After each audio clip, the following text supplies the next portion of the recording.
Good morning. Study 24/7 में आप सभी का स्वागत है। मैं धीरज राज आप लोग के बीच उपन्यास के श्रृंखला में उपन्यास संख्या 4 लेकर उपस्थित हूँ, जिसका शीर्षक है शेखर एक जीवनी भाग 1, जिसका रचनाकार है अज्ञेय। ये उपन्यास नेट की परीक्षा में लगी हुई है। इससे पहले हमने 3 उपन्यास करवा चुका हूँ। अगर आप लोगों ने उसे नहीं देखा है तो जाकर उसे देख लें। तो चलिए शुरू करते हैं आज का उपन्यास शेखर एक जीवनी भाग 1। अज्ञेय द्वारा लिखा उपन्यास शेखर एक जीवनी भाग 1 सन 1941 ईस्वी में प्रकाशित हुआ। शेखर एक जीवनी चर्चित एवं विवादित उपन्यास है, परंतु कुछ विद्वान इसे स्वयं अज्ञेय की जीवनी मानते हैं। अज्ञेय स्वयं इस बात से इनकार करते हैं। इस उपन्यास को मनोवैज्ञानिक उपन्यास की श्रेणी में रखा जाता है। यह उपन्यास व्यक्ति के आंतरिक लोक के द्वंद्व को तो सामने लाता ही है, साथ ही अपने समय के कुछ वैचारिक द्वंद्वों जैसे व्यक्ति और समाज, स्त्री और पुरुष, पाश्चात्य और भारतीय, नैतिक और अनैतिक आदि से भी टकराता है। शेखर एक ऐसा व्यक्ति है जो अपनी जिज्ञासाएं स्वयं शांत करना चाहता है, परंपरागत अनुभवों और ज्ञान को अपनी कसौटी पर कसना चाहता है। दरअसल शेखर व्यक्ति के स्वयं की खोज का प्रतीक है। शेखर जागरूक, स्वतंत्र और अपने एवं समाज के प्रति ईमानदार होने की संघर्षपूर्ण यात्रा है। शेखर के माध्यम से बालपन पर पड़ने वाले काम, अहं और भय के प्रभाव एवं उसकी प्रकृति पर मनोवैज्ञानिक ढंग से विचार किया गया है। शेखर एक जीवनी उपन्यास 4 खंडों में है। पहला उषा और ईश्वर, दूसरा बीज और अंकुर, तीसरा प्राकृत और पुरुष, चौथा पुरुष और परिस्थिति। इस उपन्यास में बाल मनोविज्ञान का चित्रण, किशोरावस्था का चित्रण, क्रांति की भावना, विद्रोही चेतना का रूप, प्रेम की भावना का चित्रण हुआ है। इस उपन्यास को पूर्वदीप्ति शैली में लिखा गया है। शेखर एक जीवनी को प्रकाशमान पूछल तारा नाम से भी जाना जाता है। तो चलिए अब हम लोग देखते हैं शेखर एक जीवनी भाग 1 का पात्र। सबसे पहले देखेंगे मुख्य पात्र, और मुख्य पात्र में सबसे पहले पुरुष पात्र। पहला पात्र है शेखर। नायक है, बंधन मुक्त रहना चाहता है। इसके माध्यम से बालपन पर पड़ने वाले काम, अहं और भय का चित्रण किया गया है। हरिदत्त शेखर के पिता जो अनुशासन प्रिय थे। आगे देखते हैं मुख्य पात्र में स्त्री पात्र। पहला पात्र है सरस्वती, शेखर की बहन, जो उसकी प्रेरक पूर्ति और गुरु भी है। दूसरा शारदा, मद्रासी परिवार की लड़की, जिसके प्रति शेखर आकर्षित रहता है। ये स्वभाव से चंचल तथा स्पष्टवादी है। तीसरा शशि, उपन्यास की नायिका तथा शेखर की मौसेरी बहन, जिसके प्रति शेखर आकर्षित है। चौथा शांति, 18-19 वर्ष की तपेदिक से पीड़ित लड़की। अब देखते हैं हम लोग इसका गौण पात्र। शेखर की माँ मनिका कुमार, प्रतिभा, ईश्वर दत्त, प्रभुदत्त, रवि दत्त और चंद है। ये सारे इसका गौण पात्र हैं। अब हम लोग चलते हैं इसके विशेष पर। यह उपन्यास फ्लैशबैक अर्थात पूर्वदीप्ति शैली में लिखा गया है उपन्यास में अज्ञे ने उस समय की राजनीतिक गतिविधियां और स्वतंत्रता एवं क्रांति की विचारधारा को व्यक्त किया है। इस उपन्यास पर रोमो रोला के ज्या क्रिस्टल का प्रभाव है। हिंदी का प्रमुख मनोवैज्ञानिक उपन्यास है। बिंबों और प्रतीकों का प्रयोग मिलता है। अब हम लोग शेखर एक जीवनी भाग 1 के कथा सार को देखते हैं। इस उपन्यास में शेखर के विद्रोही व्यक्ति एवं बौद्धिक संघर्ष का चित्रण पूर्वदीप्ति शैली में हुआ है। उपन्यास का आरंभ शेखर को फांसी की सज़ा से ठीक पहले की रात जेल में उसके द्वारा अपने जीवन के पूर्व घटित घटनाओं को याद करने से होता है। वह सबसे पहले शशि को याद करता है, फिर शैशव अवस्था में जब वह 8 वर्ष का था बहन सरस्वती की याद आती है। इसके बाद वह शारदा को याद करता है, फिर उसे माता पिता के प्रति धिक्कार की भावना जगाने वाली घटना याद आती है। पहला खंड। शेखर अपनी विद्रोही प्रवृत्ति के कारण स्कूल नहीं जाता, शिक्षकों को परेशान करता, छोटी उम्र में अकेलेपन का अनुभव करता, ईश्वर को नहीं मानता है, अपनी बहन सरस्वती से आकर्षण का अनुभव करता है। दूसरा खंड। विदेश के प्रति उसका मन घृणा के भाव से भर जाता है। वह गांधी को अपना आदर्श मानता है। अपना भाव प्रकट करने के लिए राष्ट्रीय नाटक लिखता है। तीसरा खंड। नास्तिक शेखर अपनी बहन सरस्वती को अपना प्रेरक गुरु मानता है। उसी समय जब वह दक्षिण में रहता है उसके जीवन में शारदा का प्रवेश हो जाता है जो शेखर को अपनी ओर आकर्षित कर लेती है। इसके बाद शेखर मैट्रिक की परीक्षा देने लाहौर जाता है जहां उसे शशि मिलती है। जब वहां से लौटता है तो शारदा और उसका परिवार जा चुका होता है। इसी खंड में शेखर को स्त्री पुरुष के संबंध के बारे में ज्ञान होता है। चौथा खंड। मद्रास में शेखर द्वारा कॉलेज में बिताए दिनों का वर्णन है जहां उसकी उम्र 15 वर्ष की रहती है। मद्रास में वह कुमार नामक लड़के से मिलता है। उसमें समाज सेवा की भावना भरने लगती है। परीक्षा के दिन में त्रिवेंद्रम जाने पर शेखर पुनः शारदा से मिलता है, परंतु शारदा की बातों से शेखर को लगता है कि सब कुछ समाप्त हो गया है। इस घटना के प्रभाव से वह मद्रास को छोड़ देता है। इस उपन्यास में शेखर के बचपन से लेकर उसके कॉलेज में बिताए गए जीवन का चित्रण है। आगे देखते हैं। वेदना में एक शक्ति है जो दृष्टि देती है, जो यातना में है वह दृष्टा हो सकता है। क्रांतिकारी अंततोगत्वा एक प्रकार के नियतिवादी होते हैं, लेकिन यह नियतिवाद उन्हें अक्षम और निकम्मा बनाने वाला कोरा भाग्यवाद नहीं होता। वह उन्हें अधिक निर्मम होकर कार्य करने की प्रेरणा देता है। वह वहाँ बैठा स्वप्न देखता रहता है और शशि स्वयं चित्र की तरह न आकर उसे अलौकिक करने वाले प्रकाश की तरह आती है। विचार न होकर अनुभूति रहती है। अच्छा होता है कि मैं कुत्ता होता, चूहा होता, दुर्गंधमय कीड़ा कृमि होता, बनिस्बत इसके कि मैं वैसा आदमी होता जिसका विश्वास नहीं है।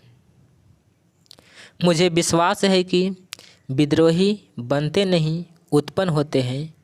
विद्रोह बुद्धि परिस्थितियों से, संघर्ष की सामर्थ्य से, जीवन की क्रियाओं से परिस्थितियों के घात प्रतिघात से नहीं निर्मित होती। वह आत्मा का कृत्रिम परिवेष्टन नहीं है, उसका अभिन्नतम अंग है।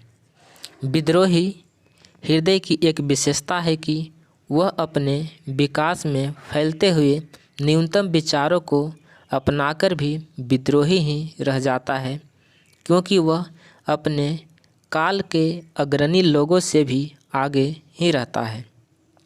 इसीलिए तो प्रतिक्रियावादी जर्मनी में उत्पन्न होकर और पलकर भी आइंस्टाइन विद्रोही है, और संसार के सबसे विराट, सबसे अधिक अग्नेय घोरतम युग प्रवर्तक रूसी क्रांति की गोद में पलकर भी स्टालिन विद्रोही नहीं हो पाता, झूठन बिनने वाला ही रह गया है।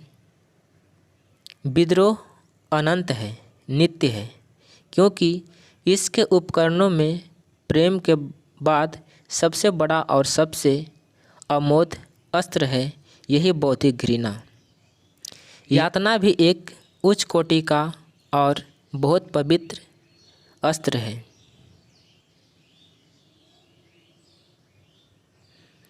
जहाँ प्रेम जितना उग्र होता है, वहाँ वैसे ही तीखी घृणा भी होती है।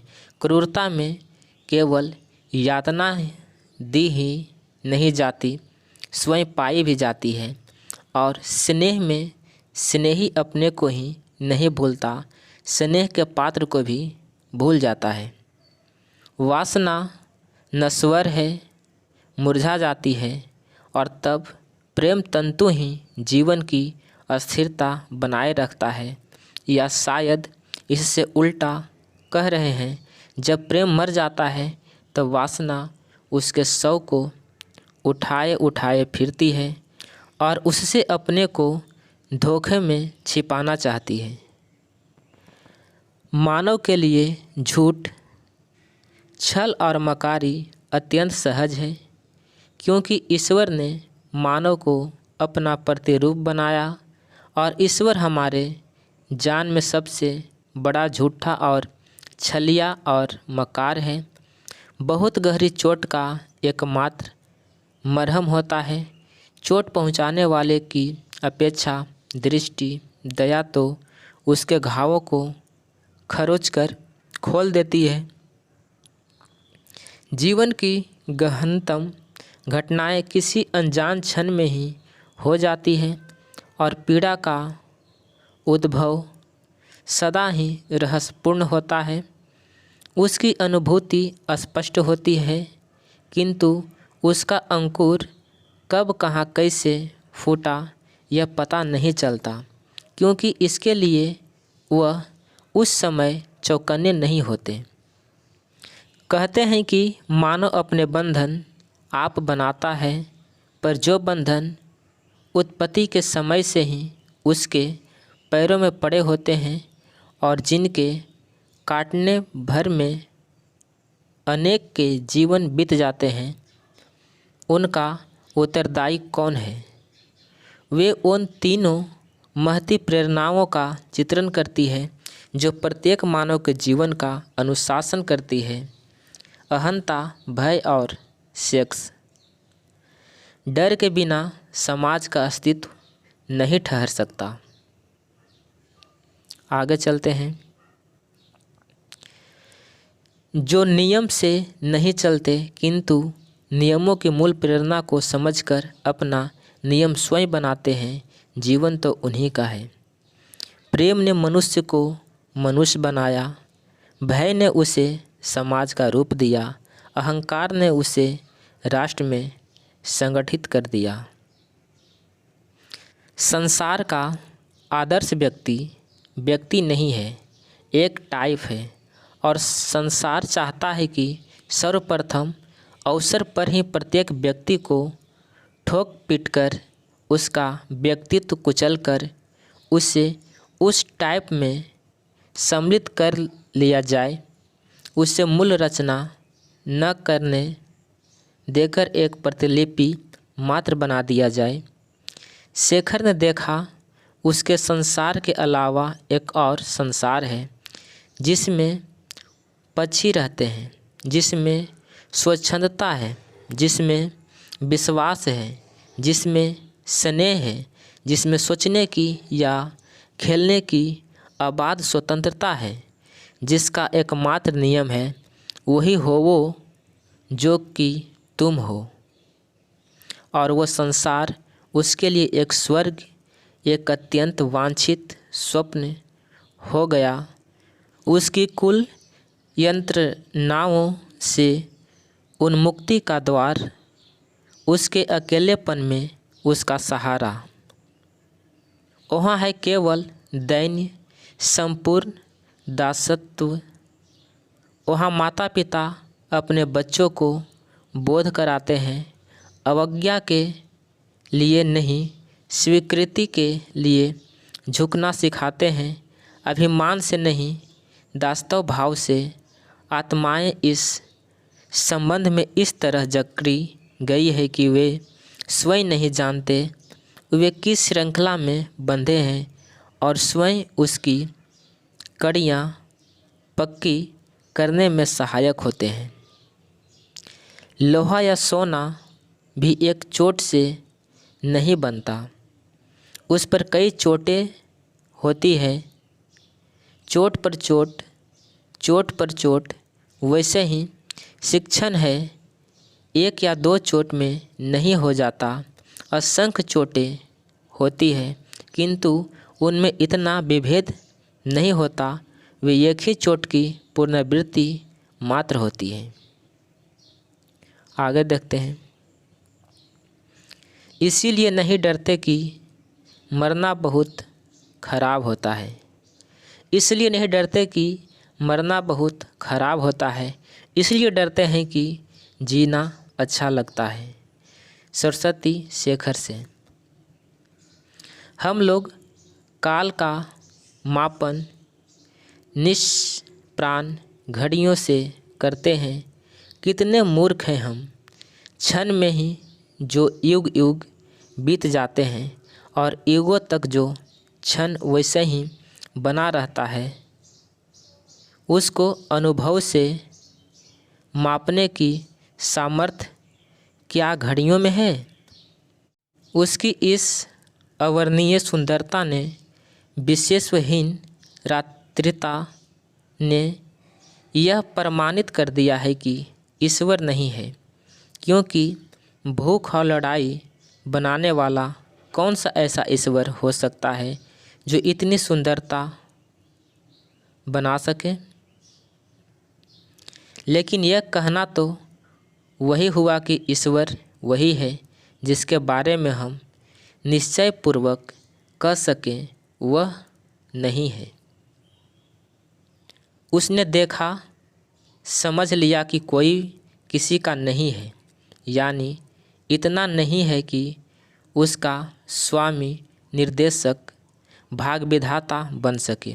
कोई ऐसा नहीं है जिस पर निर्भर किया जा सके, जिसे प्रत्येक बात में पूर्ण अचूक माना जा सके। यदि किसी का कोई है तो उसकी अपनी बुद्धि। मनुष्य को उसी के सहारे चलना है, उसी के सहारे जीना है। ऐसे स्थान अवश्य है जहाँ बुद्धि जवाब दे सकती है, लेकिन इसमें वह ईमानदारी है जो बात नहीं जानती वहाँ पर चुप रहती है, गलत उत्तर नहीं देती। स्कूल में टाइप बनते हैं वह बना व्यक्ति, और जब कोई आहत होकर शकी होता है तब संसार में शक से मुक्त कुछ नहीं रह जाता। बड़ा होकर शेखर उनसे कहा करता था, देखिए मानव स्वभाव विश्वास तो है ही, और जब विश्वासी है तब पक्षपात लेकर चलता ही है, प्रेजेड्यूस्ड होता ही है। शेखर पिता से। आगे देखते हैं। जीवन वैचित्र का दूसरा नाम है, जिसके जीवन एकरूपता के बोझ से कुचले जाकर नष्ट हो गए हैं। उसके जीवन में भी इतनी घटनाएं हुई होगी कि एक सुंदर उपन्यास बन सके। यदि प्रत्येक व्यक्ति अपनी जीवनी लिखने लगे तो संसार में सुंदर पुस्तकों की कमी न रहे। लेकिन तब जब हरेक को लिखना आता हो। मेरे व्यक्तिगत जीवन में मानव के समष्टिगत जीवन का भी इतना अंश है कि समष्टि उसे समझ सके और उसमें अपने जीवन की एक झलक पा सके। मेरे जीवन में भी व्यक्ति और टाइप का वह अविश्लेष्य घोल है जिसके बिना कला नहीं है और जिसके बिना फलतः उपन्यास नहीं। मैं केवल एक बोझ अपने ऊपर से उतारना चाहता हूँ। मैं अपना जीवन किसी को देना नहीं चाहता हूँ। मैं अपना जीवन किसी को देना नहीं चाहता, स्वयं पाना चाहता हूँ, क्योंकि मुझे अब उसे वैसा देना है जैसे देकर वह फिर मुझे मिलेगा नहीं, बिल्कुल पूर्णतया नष्ट हो जाएगा, कुछ नहीं रहेगा। यह अब शेखर नहीं है, यह मैं हूँ, कलाकार बनने का इच्छुक कवियश प्रार्थी। शेखर समाप्त हो गया है। अब वो बचा है जो मैं हूँ, जो फांसी चढ़ेगा, जो मैं है, जिसे मैं कहता हूँ और कहकर अर्थ नहीं समझता कि मैं क्या हूँ। करोड़ों वर्षों से मानव की एक ही चेष्टा रही है कि या तो सुख पाले या उसकी कामना को खो दे, और इन दोनों में ही वह असफल रहा। यूँ कहना चाहिए, माँ की ओर आकर्षित पुत्र और पिता की ओर आकर्षित कन्या साधारणता की ओर, सामान्यता की ओर जाते हैं और पिता की ओर आकृष्ट पुत्र, माता की ओर आकृष्ट कन्या असाधारण होते हैं। पहली श्रेणी में मिलेंगे सीधे साधे शांत आदमी, सामान्य स्त्री, जिनमें कोई खास बुराई नहीं है, जो साधारणतया प्रसन्न और संतुष्ट है, जो जीते रहते हैं और मर जाते हैं। दूसरी में मिलेंगे प्रतिभावान लेखन और कवि, देश और संसार को बदल देने वाले सुधार क्रांतिकारी, डाकू, जुआरी, पतित से पतित, मानवता के प्रेत, अच्छे या बुरे उनके लिए साधारणता नहीं है। वे सुलग नहीं सकते, फट ही सकते हैं। अच्छे और बुरे का निर्णायक कौन है? आगे चलते हैं। लेकिन मुझे लगता है मृत्यु एक ऑपरेशन है, जैसे दांत उखड़वा देना। कुर्सी पर बैठना पड़ता है, डॉक्टर एक झटका देता है, एक तीखा दर्द होता है और फिर शांति मिलती है, छुटकारा हो जाता है। मृत्यु भी वैसा ही है। शायद मृत्यु का ज्ञान और जीवन की कामना एक ही चीज़ है। जीवन प्यारा है या नहीं, इसकी कसौटी यही है कि उसे बिना खेद के लुटा दिया जाए, क्योंकि विराट प्रेम मौन ही हो सकता है। जो अपना प्यार कह सकते हैं, उनका प्यार ओझा है। नीम का स्वाद कटु है, गंध मधुर, ऐसा ही प्रेम है जिसका रंग सुंदर है और स्पर्श कठोर। विश्वास बच्चों की चीज़ है, दिखावट और सच्चाई में भेद करना यह बड़ों का अधिकार है। शेखर नास्तिक है और मूर्ति पूजन है, और सरस्वती की वह उपास्य मूर्ति है। उपासना जब हद तक पहुँचती है, तब उपास्य ठीक उतना ही मानवीय होता है जितना कि उपासक, बल्कि उपासक के लिए तो वह उसी का एक प्रक्षेपण प्रोजेक्शन मात्र रह जाता है, जो उसके भीतर न होकर बिल्कुल घटनावश उसके सामने हो गया है और इस सामने होने में जाने कैसे अस्पृश्य हो गया है, जैसे शीशे में अपना प्रतिबिंब पर साथ ही विस्तीर्ण और अबाध भी हो गया है। मानवता कुछ चाहती है लेकिन जानती नहीं कि क्या, और उसे जानने की खोज में अनेक रास्ते पर एक साथ ही भटक रही है।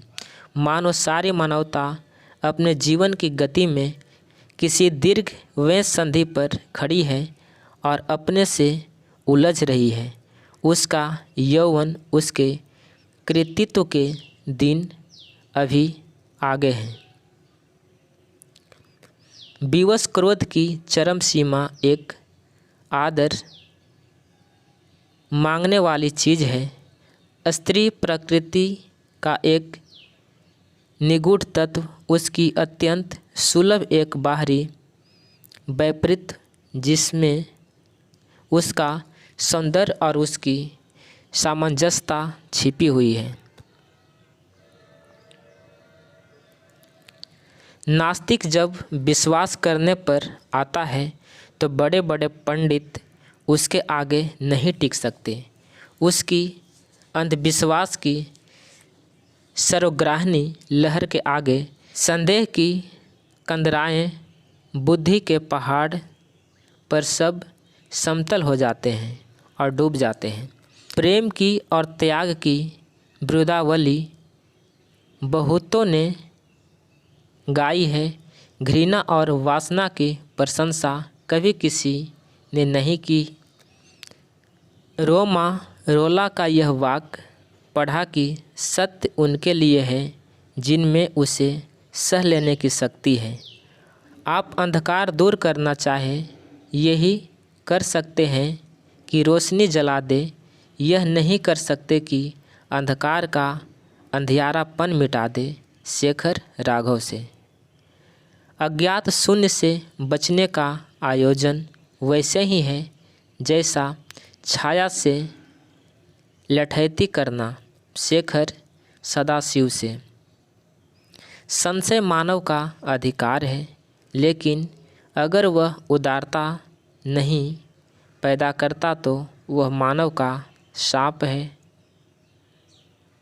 उसने कई बार देखा था, आप राष्ट्र के नाम पर लोगों को बुलाइए, कोई नहीं आएगा, लेकिन राष्ट्रीय झंडा लेकर चलिए तो बहुत लोग नीचे आ खड़े होंगे और अपने कोट के कॉलर में तिरंगा बिल्ला भी लगा लेंगे।